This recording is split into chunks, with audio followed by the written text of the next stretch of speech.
When the Queen Mother died in 2002, her bank statement at Coutts in London showed an overdraft, in sterling, of £3,833,000.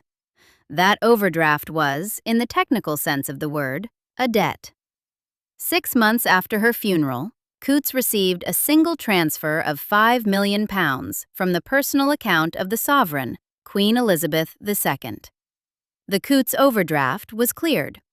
The Queen Mother's grandsons, William and Harry, received, between them, an inheritance of approximately £10 million, paid out of a trust that her bank manager had been quietly building since the spring of 1990. The trust, the bank manager told an interviewer in 2009, had been her daughter's idea. That is the version of the story the channel's audience has been asking for in the comments for half a year now. The exact phrasing of the question, on the most liked single comment under one of the channel's videos, was simpler than most of the answers ever offered to it. If the Queen Mother was £4 million in debt, how did she give William and Harry £10 million? 182 thumbs up. No reply from any channel that had attempted the topic. The reply, when it arrives, is not a moral verdict. It is a forensic one. The $4 million and the $10 million are not in conflict. They are two ends of the same arrangement, and that arrangement ran, in 5 separate income streams and 4 separate houses, for 42 years. This script walks the books, not the gossip, the books. The first number is the $4 million. The biographer Hugo Vickers, writing in 2005, gives a figure of approximately £4 million for the Queen Mother's overdraft at Coutts at the end of her life. The official biographer, William Shawcross, given unrestricted access to her personal papers by the Queen in 2009, gives a figure closer to $3,833,000. Lady Colin Campbell, in 2012, gives a higher figure, around $5 million. Coutts itself, a private bank in the Strand within the NatWest Group, has never confirmed any figure, because Coutts does not. The spread between 3.8 and 5 million is not the channel resolving a dispute. The spread is the dispute. What is not disputed by any of the 3 biographers is that the overdraft existed, that it was substantial, and that it had been substantial for a very long time before she died. The second number is the 10 million. That is, the round number the audience has been working with, and it is, in round terms, accurate. The Times, in 2002, reported that William and Harry would share a disbursement of approximately £6 million from a trust set up by their great-grandmother on their 21st birthdays, and a further £8 million on their 40th. Roughly £14 million between them, paid out across 2 generations of milestones. William reached 21 in 2003, Harry in 2005. William turned 40 in 2022, Harry in 2024. The brackets are now closed. The trust paid out as planned. The audience's $10 million is the headline figure that circulated at the time of her death, taken from press summaries of the will. The $14 million figure is the actual disbursement schedule. The script will use both as the situation requires, because the audience asked the question in the form they asked it in. So the paradox the audience pointed at is real. A £4 million overdraft in 2002. A trust the same year that produced, eventually, a £14 million disbursement to 2 boys. How did one woman, on the same day, owe $4 million and give $14 million? Here is the part that resolves the paradox before the math begins. The Queen Mother was not, on the day she died, a woman with $4 million in liabilities and nothing else. She was a woman whose entire estate was estimated, by press at the time, at between 50 and 70 million pounds. Paintings, including works by Monet and Nash, a collection of Fabergé eggs, a stamp collection, jewels, china. The contents, in short, of 4 houses lived in for 50 years by a woman who never sold anything she had been given. The $4 million overdraft against an estate of $50 million is not bankruptcy. It is structural credit, the kind that the right person, at the right bank, in the right century, was allowed to carry. The question is not, how did she give the inheritance despite the debt? The question is, how the structural credit got that big in the first place and who was holding the line. The income side, walked carefully, looks like this. The first stream was the civil list. Until 2012, the British monarchy was funded by an annual statutory allowance voted by Parliament, paid to named members of the family. The Civil List Act, 1937, Section 3, made provision for Queen Elizabeth, who became the Queen Mother after her husband's death in 1952.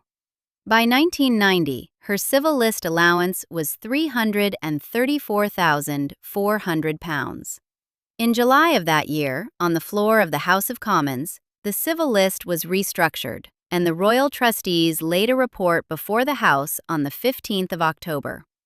By the Civil List Increase of Financial Provision Order 1990, which came into force on the 1st of January 1991, her annual allowance was raised to £643,000. That figure remained her statutory income, tax-exempt, for the last 12 years of her life.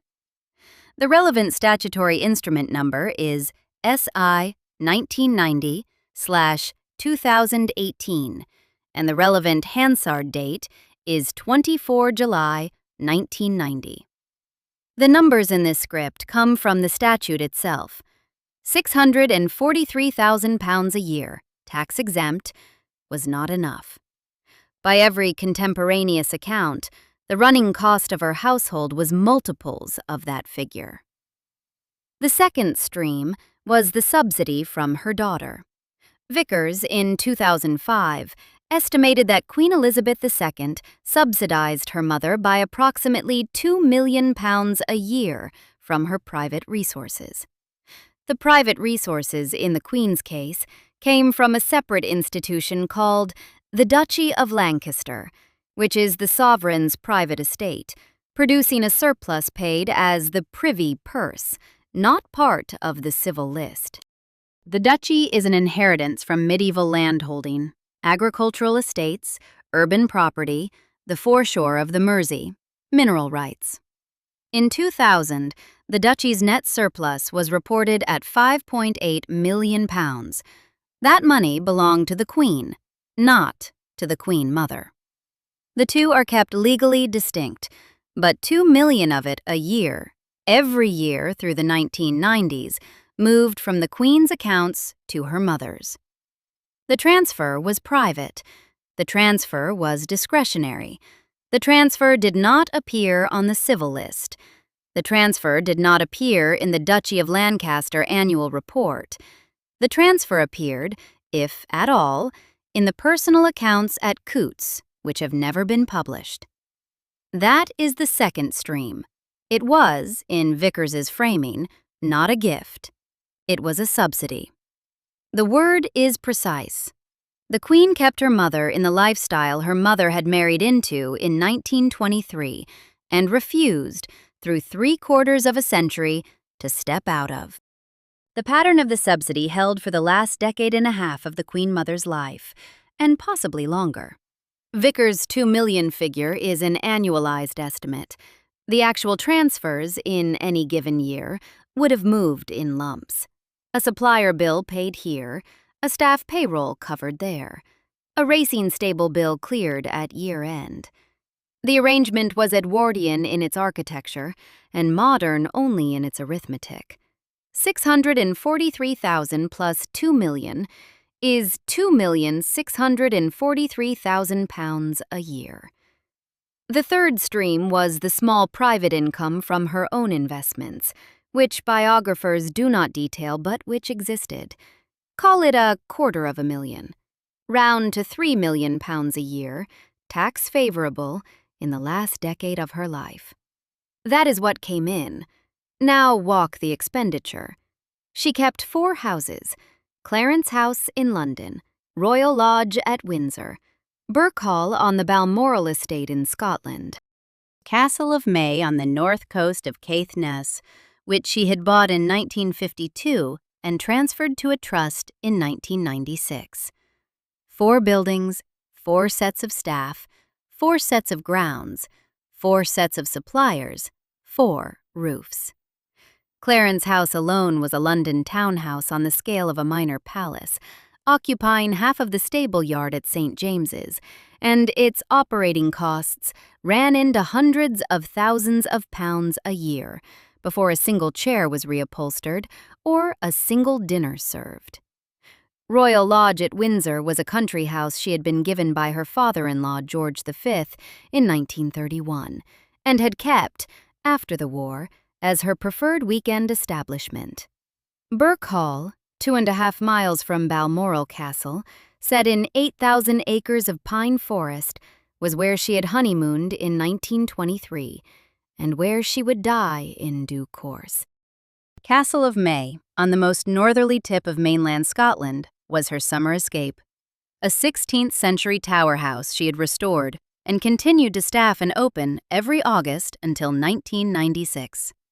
By her last decade, she ran 4 households and a staff that numbered, on contemporaneous descriptions, in the dozens: pages, footmen, dressers, cooks, drivers, secretaries, equerries, ladies-in-waiting, gardeners at 3 estates, gamekeepers at 2.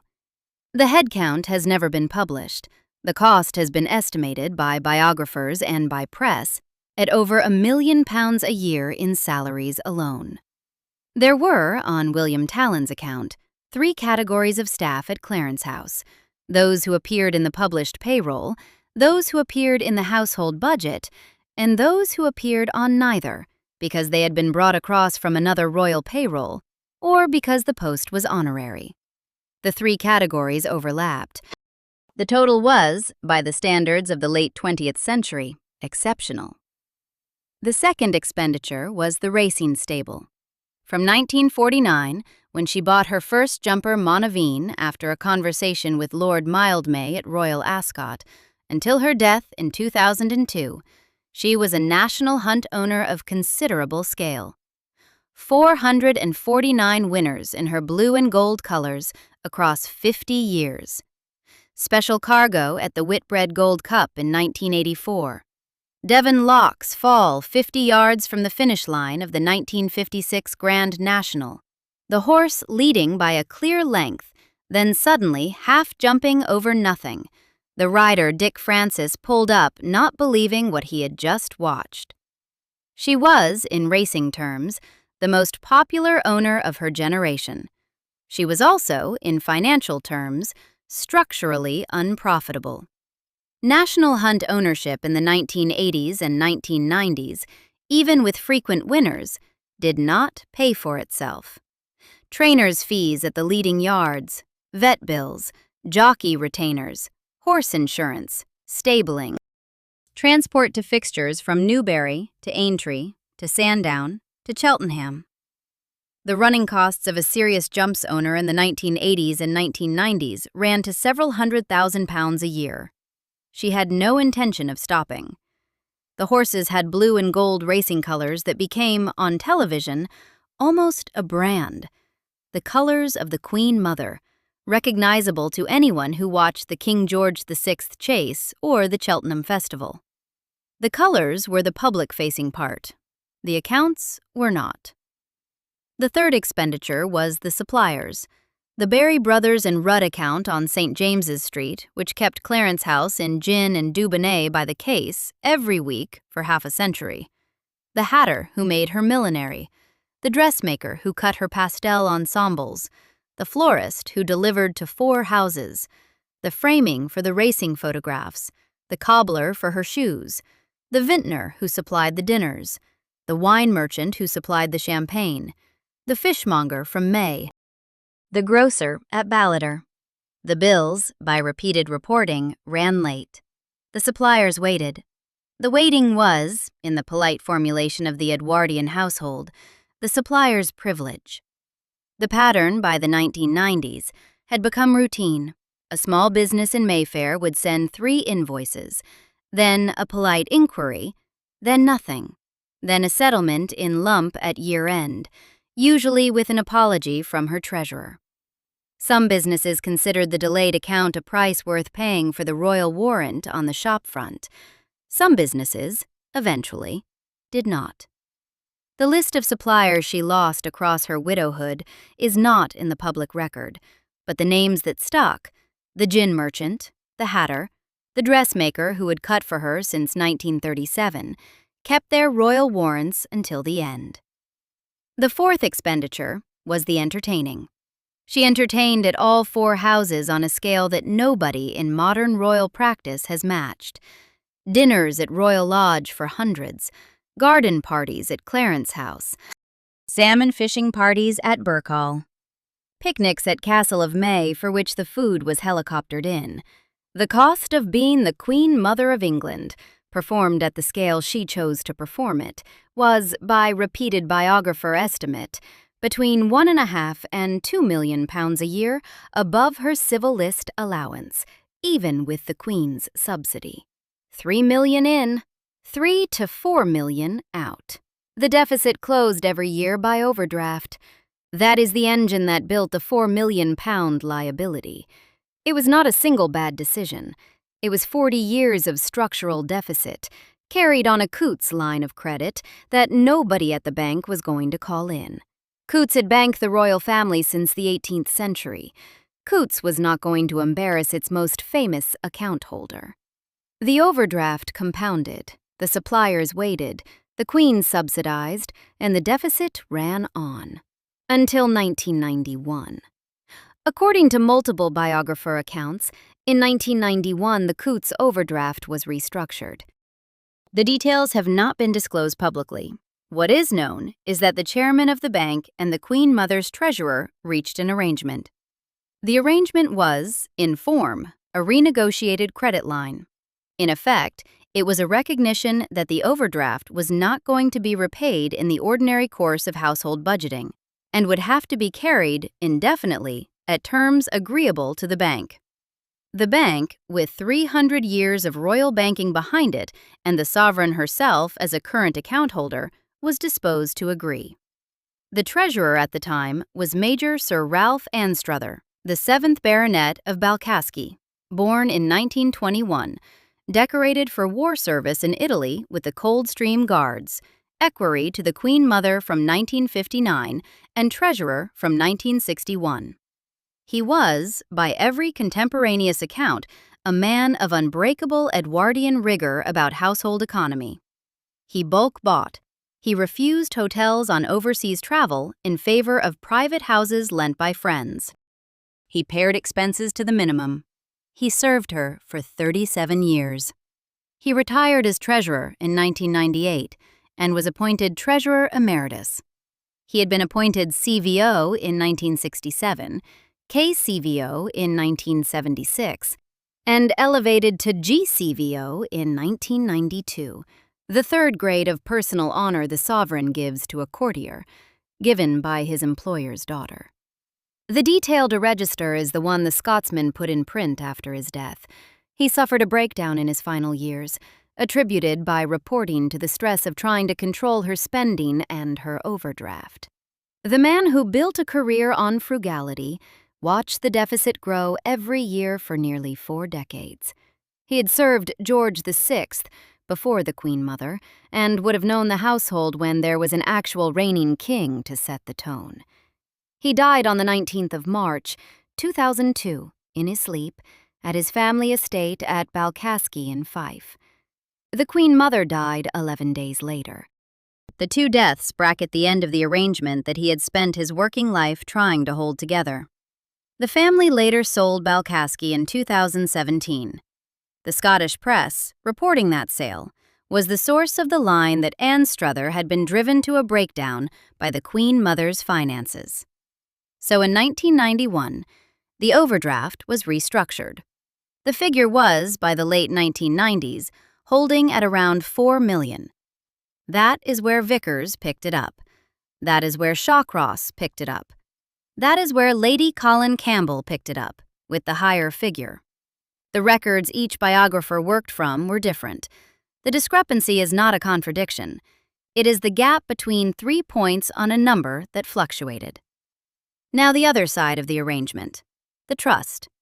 In 1994, according to the Times, the Queen Mother set up a trust for her great-grandchildren. The capital placed into it has been reported at approximately £19 million, roughly 2/3 of her personal liquid wealth.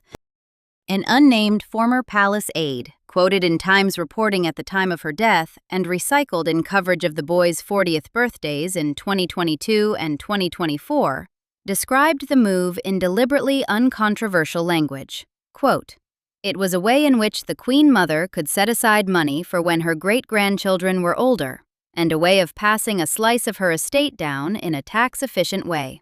End quote. The phrasing is careful. The phrasing covers what the boys would later inherit. It does not cover the question of who, in 1994, was capable of moving £19 million out of the personal wealth of a woman who simultaneously held a £4 million overdraft at Coutts. That question, which goes to the structural identity of the actual decision-maker on the Queen Mother's finances, has never been answered in public. The trust was structured to pay out in 2 tranches, £6 million shared between William and Harry on their 21st birthdays, £8 million shared between them on their 40th. The smaller tranche, in Times reporting, was distributed in 2003 for William and in 2005 for Harry. The larger tranche came in 2022 and 2024. Across the lives of 2 boys, the trust she set up in 1994 paid out approximately £14 million. The structural reason the trust paid Harry slightly more than William, in some reporting, was that William's future income from the Duchy of Cornwall, now valued at over £23 million a year of private income to its holder, would be sufficient on its own.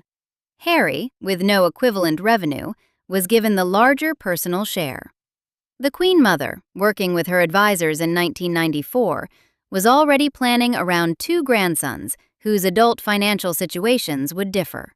The figure to register, in the audience's terms, is the $10 million. The audience saw, in press at the time, that the boys would receive roughly $10 million between them. That number circulated. The reconciliation question: how a woman with $4 million in overdraft produced $10 million for her grandsons, uses the round numbers the press gave. The detailed answer is that the woman did not produce it on the day she died. She had quietly transferred 2/3 of her personal liquid wealth into a trust 8 years earlier, in 1994, while continuing to spend her overdraft. The Coutts overdraft ran for the rest of her life. The trust capital, parked, compounded for the boys' adult lives. This is the part of the arrangement that the audience question has not yet been answered on. The $4 million in overdraft and the $19 million in trust were running in parallel from 1994 onward. She was, simultaneously, the wealthiest centenarian in Britain and the most indebted queen consort in the Commonwealth. She was both, on the same day, in the same room, with the same treasurer reading the same set of household accounts. The treasurer, Anstruther, knew. The bank, Coutts, knew. The Queen knew. The boys did not, because they were children when the trust was opened. She died on the 30th of March, 2002, at Royal Lodge, Windsor, at 3:15 in the afternoon. She was 101 years old. She had outlived her husband by 50 years. She had outlived her younger daughter, Margaret, by 6 weeks. She had outlived Sir Ralph Anstruther by 11 days. She had outlived the civil list itself, which would be abolished 10 years after her death and replaced by the sovereign grant in 2012. Her funeral was held on the 9th of April 2002 at Westminster Abbey. She had lain in state at Westminster Hall from the 5th, and approximately 200,000 mourners filed past her coffin. The funeral was watched by 10 million viewers in the United Kingdom. The arrangements for her bequest were made public, in skeletal form, by Buckingham Palace on the 17th of May. The statement, in its entirety, was sparse. Quote, Queen Elizabeth, the Queen Mother, has bequeathed her entire estate, which mainly comprises the contents of her houses, to the Queen. End quote. The will itself was sealed under a tradition that dates to 1910 and applies to senior royal estates. The Queen accepted the bequest. Under the existing rule that monarch-to-monarch transfers are not subject to inheritance tax, the Crown received the estate untouched. The unwind, in the months after the funeral, ran like this. The Coutts overdraft was cleared. The Queen had inherited the estate cleared the overdraft. The suppliers were paid. William Talon, the page who had served her for 51 years, was informed not by the household, but by a journalist, and was sent a letter telling him to vacate Gate Lodge at Clarence House. The London townhouse was transferred to the Prince of Wales, who moved in. Birk Hall in Scotland passed to him. Castle of May, which had been transferred to the Castle of May Trust in 1996, continued under the trust. Royal Lodge at Windsor became, in time, Prince Andrew's residence, the same house in which the Queen Mother had lived after George VI's death, the same room in which, by some accounts, she had run her morning correspondence for 40 years. The boys received their first tranche. William turned 21 on the 21st of June, 2003, 15 months after his great-grandmother's death. Harry turned 21 on the 15th of September, 2005. The Times, reporting the trust at the time of the QM's death, described the planned payouts.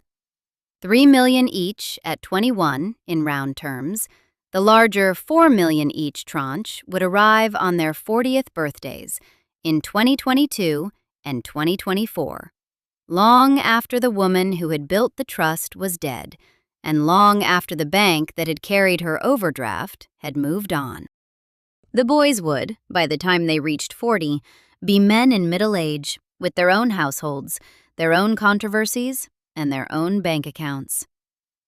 The capital that had been parked in 1994 by a woman in her 94th year would compound and disperse and arrive in their accounts at a moment in their lives she had not been alive to see. In 2009, 7 years after the funeral, the official biography by William Shawcross was published by Macmillan. Shawcross, given unrestricted access to her papers by the Queen, was the source for the figure of £3,833,000 that surfaces in the most precise of the biographer accounts. That figure entered the public record in 2009, not in 2002.